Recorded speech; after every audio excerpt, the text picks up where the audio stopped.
What if I told you I tried to live exactly like Jesus for 7 days? Not just be nice. I'm talking praying before every decision, serving people who hate me, even turning the other cheek in real life. And spoiler, I failed. A lot. But here's what shocked me. Living like Jesus in 2025. Is it possible? What does like Jesus even mean? First, I had to define living like Jesus. Here's what I committed to. 1. Pray first always, before meals, emails, even social media. 2. Serve in secret. No posting good deeds. Ouch. 3. Love the unlovable. Kindness to rude coworkers, trolls, that one relative. 4. Zero gossip. No prayer request loopholes. 5. Radical forgiveness, even when not apologized to. I knew this would be hard, but day one wrecked me. Why is this so hard? Jesus woke up early to pray.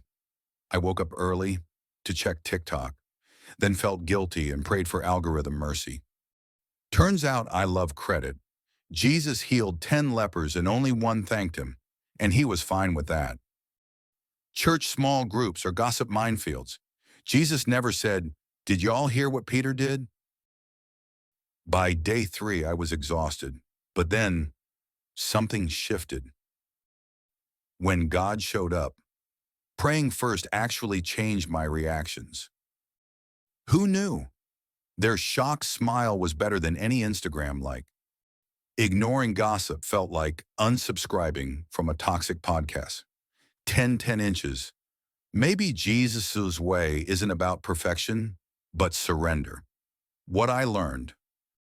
Lesson 1. Jesus' habits were countercultural, even today. Slowing down to pray, serving enemies, that's weird in 2025, but it's freeing. Lesson 2. Small obedience greater than big performances. God cares more about my heart than my highlight reel. Lesson 3. Grace greater than guilt.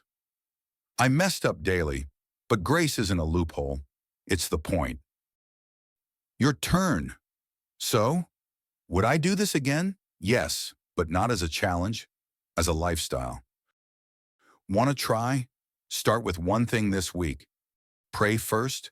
Forgive someone. Let me know in the comments. Okay, some things are literally impossible. Like for part 2? Subscribe.